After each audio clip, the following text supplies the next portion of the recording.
شوال جیسی آیا، اب کچھ حالات ایسے ہوئے کہ یزید نے اپنے خلفاء کو، اپنے گورنروں کو، اپنے عمرا کو ہر جگہ پھیلا رکھا تھا، لیکن کوفہ ایک شہر ایسا تھا. کوفہ کی تھوڑی سی تاریخ میں آپ کو بتا دوں. کوفہ یہ 16 ہجری میں حضرت عمر فاروق رضی اللہ تعالیٰ عنہ کی خلافت کے زمانے میں بسایا گیا تھا. شروع سے ہی یہاں پر حضرت علی کے چاہنے والوں کی کثرت تھی. مولا علی شیر خدا رضی اللہ تعالیٰ عنہ سے محبت کرنے والے بہت زیادہ تھے، اسی لیے حضرت علی نے بھی خلافت کو مدینے سے اٹھا کر کے کوفہ پہنچایا، اور حضرت علی کے زمانے میں دارالخلافہ، خلافت ہاؤس کوفہ میں ہی رہا. آپ کے انتقال کے بعد امام حسن رضی اللہ تعالیٰ عنہ بھی کافی دن کوفہ میں رہے، اور پھر آپ کو کوفہ والوں نے ہی زہر دے کر کے قتل کیا. حسن مجتبی رضی اللہ تعالیٰ عنہ، امام حسین کے بڑے بھائی، زہر دے کر کے ان کا قتل کیا گیا. امام حسن رضی اللہ تعالیٰ عنہ کے ساتھ بھی اور حضرت علی کے ساتھ بھی غلط ہوا تھا کوفہ میں، لیکن وہاں کے لوگ اب بھی اسی بات کے قائل تھے کہ ہم اہل بیت کے ساتھ ہیں، رسول اللہ کے گھر والوں کے ساتھ ہیں. جب کوفہ والوں کو یہ معلوم ہوا کہ یزید خلیفہ بن چکا ہے، امیر معاویہ کا انتقال ہوا، تو وہ لوگ امیر معاویہ کو بھی پسند نہیں کرتے تھے. اب یزید بیٹھ گیا تو اور دشمنی میں جلنے لگے. کہا کہ ہم امیہ خاندان کو ہی نہیں پسند کرتے، خلافت کے حقدار تو علی کے گھر والے ہیں. حسین ابن علی کو چاہیے کہ وہ خلافت کا اعلان کرے، اپنے خلیفہ ہونے کا اعلان کرے. تو کوفہ والوں میں آپس میں یہ میٹنگیں ہونے لگی، ہم تو یزید کو خلیفہ نہیں مانیں گے. تو ان لوگوں کا کہنا اپنی جگہ پر صحیح تھا، یزید کو کیسے خلیفہ بانے. اس وقت نعمان بن بشیر وہاں کے گورنر تھے، صحابی رسول ہیں. نعمان بن بشیر یزید کے گورنر بن کر کے تھے. تو کوفہ والوں کا ایسا سلوک تھا کہ نعمان بن بشیر کے پیچھے بھی نماز نہیں پڑھتے تھے کہ یزید کا گورنر ہے، نہ عید پڑھنے کے لیے جاتے تھے. جب یہ حالات ایسے ہوئے اور کوفہ والوں کو یہ معلوم ہوا کہ امام حسین نے بھی یزید کی بیعت سے انکار کر دیا ہے اور مدینہ چھوڑ کر مکہ آ چکے ہیں، تو پھر کوفہ والوں کو ایک اور سہارا ملنا، یعنی ایک امید جاگ گئی. ان کو ایسا لگا ایک سہارا مل جائے، اور یہ سوچا کیوں نہ ہم امام حسین کو یہاں بلا لیں، کیونکہ ہم بھی یہ چاہتے ہیں کہ یزید خلیفہ نہ ہو. امام حسین آئیں گے تو ہم دل و جان سے ان کو خلیفہ بنائیں گے اور ان کے ہاتھ پر بیعت کریں گے. یہ معاملہ پیش آیا. تو کوفہ والوں نے آپس میں میٹنگیں شروع کی، دن رات میٹنگ ہوتی تھی کہ حسین ابن علی کو کیسے بلایا جائے. بعد میں طے ہوا کہ ہم معزز لوگوں کے ذریعے سے خط بھیجتے ہیں مکہ اور امام حسین کو طلب کرتے ہیں. تو خط جو ہے آنے شروع ہوئے شوال میں، خط آنے شروع ہو گئے شوال میں.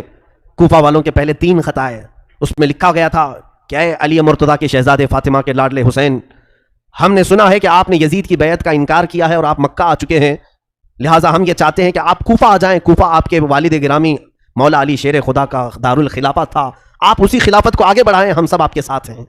ان خطوں میں لکھا ہوا تھا، اور حضرت عبداللہ بن زبیر وہاں پر تھے. امام حسین کو انہوں نے کہا ان خطوں پر آپ بھروسہ مت کریں. اسی شام کو 300 خط اور آئے، کوفہ سے 300 خط آئے، مہر بند اور معزز لوگوں کے وہاں پر مہر تھی، دستخط تھے کوفہ والوں کے. جب امام حسین کے پاس خطوں کا سلسلہ جاری ہوا، 300 کے بعد روایتیں ہیں ہزاروں کی تعداد میں خط آنے شروع ہو گئے. پورے کوفہ والوں کی ایک ہی بات تھی کہ حسین ہمارے پاس آ جائے، امام حسین ہمارے پاس آ جائے. حضرت امام حسین کو بلانے کی اور ان کو دعوت دینے کی یہ مہم بہت زور پکڑ لی، طول پکڑ لی. اس کے بعد امام حسین نے اپنے گھر والوں سے مشورہ کیا، کیا ہم مکہ میں ہی پوری زندگی کاٹ دیں یا پھر کوفہ جائیں؟ کوفہ جا کر کے ہم دیکھتے ہیں. تو سارے لوگوں نے کہا کہ کوفہ نہ جائیں. وہ لوگوں نے حضرت علی کے ساتھ بھی اچھا معاملہ نہیں کیا، امام حسن کے ساتھ بھی اچھا معاملہ نہیں کیا. امام حسین پھر خاموش ہوئے. اب یہاں پر ذی القعدہ کا مہینہ شروع ہو چکا تھا. پھر خطوط اتنے آئے کہ کوفہ والوں نے ایسا خط لکھا. دیکھیں اب امام حسین کو جاننا ضروری ہو گیا تھا. کیوں؟ انہوں نے لکھا تھا کہ اے حسین ابن علی، امام علی مقام، قیامت کے دن اگر اللہ تعالی ہم سے سوال کرے کہ تم نے یزید جیسے فاسق و فاجر کو امام کیوں بنایا، کیوں اس کے ہاتھ میں بیعت کی، تو آپ سن لیں ہم اللہ کی بارگاہ میں یہ کہیں گے ہم نے تو تیرے رسول کے شہزادے کو بلایا تھا، انہوں نے اپنا ہاتھ ہمیں نہیں دیا، اس لیے ہم نے یزید کے ہاتھ میں ہاتھ دیا. یہ بلیک میل کرنے کا طریقہ ہے، اس طور پر ایموشنل کرنے کا طریقہ ہے. تو انہوں نے جب یہ کہا تو یہ حجت ہو گئی امام حسین پر.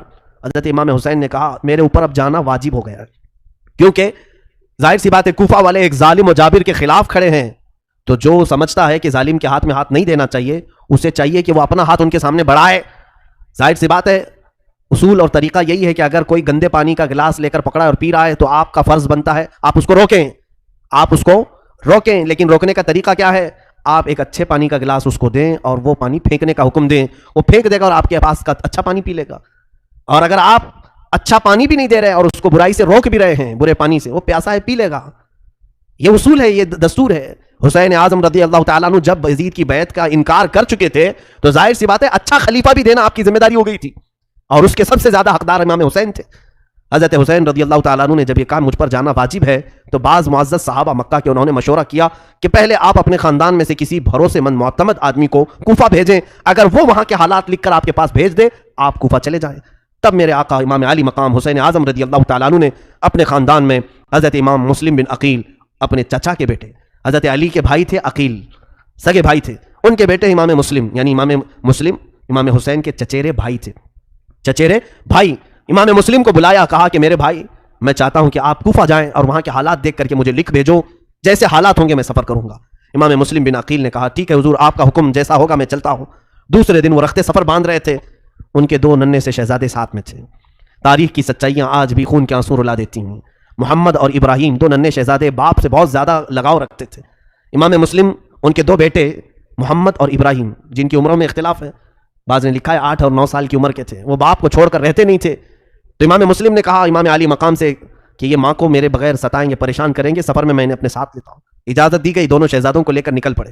امام مسلم بن عقیل سفر کر کے جب کوفہ کی طرف آئے، کوفہ جیسے ہی آپ داخل ہوئے، کوفہ والے آپ کے استقبال کے لیے پورے راستے سجا چکے تھے، نعروں کی گونج میں آپ کو لایا گیا، جگہ جگہ آپ کے استقبال، ہر گھر میں دعوت، اور ہر گھر والا آپ کے لیے پلکیں بچھائے کھڑا تھا۔ امام مسلم بن عقیل جب کوفہ میں داخل ہوئے، لوگوں کی یہ جوش عقیدت، یہ محبت دیکھا آپ نے، اور اس کے بعد سارے لوگوں کو بلا کر کے کہا میں حسین ابن علی کا وکیل بن کر کے آیا ہوں، لہٰذا تم امام حسین کی بیعت چاہتے ہو، میرے ہاتھ پر بیعت کر لو، میں حسین ابن علی کی بیعت تم سے لینے آیا ہوں، وکیل بن کر ان کی بیعت لینے آیا ہوں۔ تو اس وقت کوفی لوگوں میں سے 12,000 لوگوں نے آپ کے ہاتھ پر بیعت کی، 12,000 لوگ بیعت کیے۔ یہ محبان اہل بیعت کہلائے۔ حضور صلی اللہ علیہ وسلم کے گھر والوں سے محبت کا انہوں نے ایک عملی نمونہ پیش کیا۔ حضرت امام مسلم بن عقیل نے دیکھا حالات بہت اچھے ہیں، حتیٰ کہ وہاں کے گورنر جو نعمان بن بشیر تھے، انہوں نے بھی حضرت امام مسلم بن عقیل کے ساتھ کوئی غلط معاملہ نہیں کیا، کوئی برا برتاؤ نہیں کیا، کیونکہ وہ صحابی رسول تھے۔ اگرچہ یزید نے ان کو گورنر بنایا تھا، لیکن انہیں معلوم تھا کہ یہ رسول اللہ کے گھر والے ہیں۔ انہوں نے حضرت امام مسلم بن عقیل کو بلا کر کے کہا اے امام مسلم بن عقیل، یزید کو اگر یہ حالات کی خبر ہوگی تو وہ سختی کرے گا، وہ اپنی فوج کے ذریعے سے ظلم کر سکتا ہے، لہٰذا آپ مصلحت کا کوئی راستہ دیکھیں۔ تو اس دربار میں ایک شخص بیٹھا تھا جو یزید کا ہم نوا تھا، یزید کا خبری تھا، جاسوس تھا۔ اس نے نعمان بن بشیر کے خلاف یزید کو خط لکھا، کہا تمہارا گورنر نااہل ہے، یہاں حسین کی طرف سے وکیل بن کر کے مسلم بن عقیل آئے ہیں، پورے کوفہ کا ماحول تمہارے خلاف گرم ہو چکا ہے، سارے لوگوں نے حسین کی بیعت کر لی۔ یہ خط یزید کے ہاں پہنچا۔ ادھر امام مسلم بن عقیل نے حالات دیکھے، بہت اچھے تھے، گھر گھر میں اہل بیعت کے چرچے تھے۔ امام مسلم بن عقیل نے اسی دن خط لکھا مکہ اور روانہ کر دیا۔ خط لکھ کر کے ایک قاصد کو بھیجا، اے حسین ابن علی شہزادہ رسول، آپ تشریف لائیں، کوفہ کی سرزمین بالکل سازگار ہے، ماحول بہت اچھا ہے، آپ کے چاہنے والوں کی تعداد بہت زیادہ ہے، یہاں ہر گھر میں آپ کا عاشق ہے، آپ کا انتظار کر رہے ہیں۔ یہ خط لکھا اور مکہ کو روانہ کر دیا۔ دوسرے ہی دن ادھر یزید نے اپنی میٹنگ بلائی اور کہا کوفہ کا ماحول ہمارے خلاف ہو چکا ہے، کوفہ میں حسین کی بیعت چل رہی ہے، کوفہ میں مسلم بن عقیل آ کر کے حسین کا وکیل بن کر کے بیعت لے رہا ہے۔ اس خبر کے بعد اس نے پوچھا کہ کیا کرنا چاہیے۔ وہاں بیٹھے ہوئے لوگوں نے مشورہ دے کر کے کہا وہاں کے گورنر نعمان بن بشیر کو ہٹاؤ اور کسی سخت قسم کے گورنر کو نافذ کرو۔ تو لوگوں نے مشورتاً کئی نام پیش کیے، اس میں ایک نام آیا عبید اللہ بن زیاد کا، جس کو ابن زیاد کہہ رہے ہیں، یہ بصرہ کا گورنر تھا۔ اس کے متعلق لوگوں کا خیال یہ تھا کہ اتنا سخت دل تھا، یہ کسی کی رعایت نہیں کرتا تھا، اور ایک طوائف کا بیٹا تھا۔ یہ اور بات ہے کہ اسلام لایا، بعد میں اسلام میں آیا، لیکن دل کی سختی ویسی تھی۔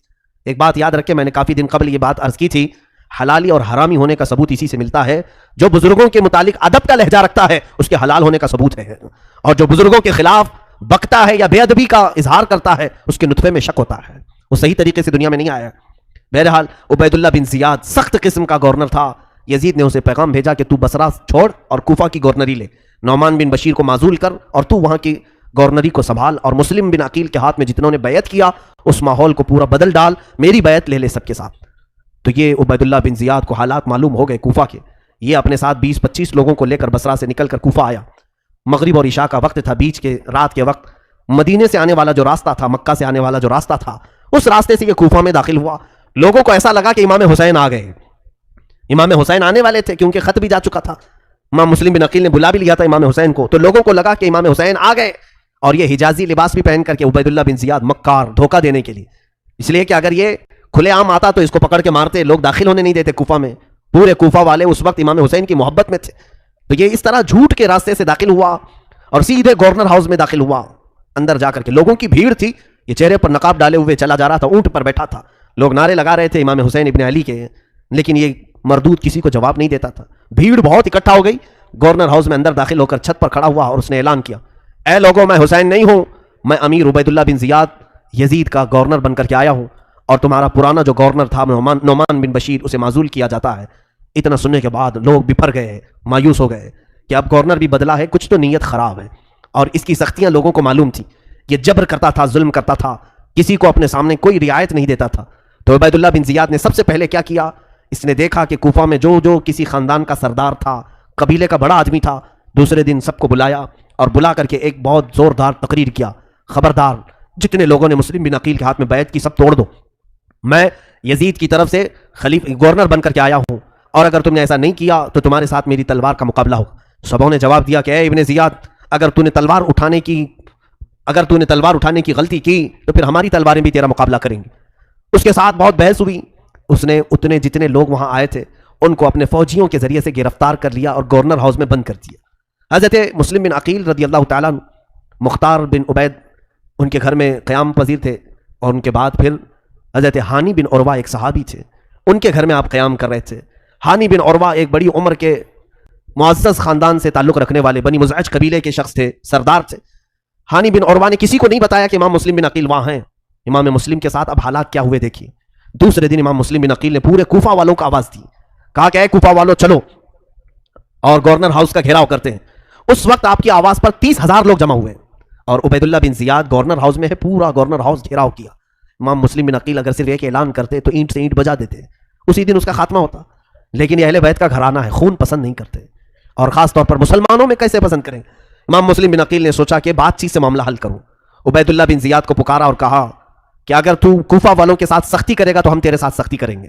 اس نے ماحول کو گرم دیکھ کر کے کیا کیا, جتنے وہ سرداروں کو نظر بند کر کے رکھا تھا ان کو گورنر ہاؤس میں پھر سے طلب کیا اور کہا جتنے تمہارے خاندان والے گھروں والے یہ آئے ہیں مسلم بن عقیل کے ساتھ, چھت پر چڑھ کر کے انہیں اعلان کر دو کہ سب مسلم کی سے الگ ہو جائیں, نہیں تو پھر تمہارے خاندانوں کو بھی میں تباہ کر دوں گا اور تمہاری گردنوں کو بھی صحیح نہیں چھوڑوں گا. ان پر یہ بات اثر کر گئی, وہ سب کھڑے ہوئے.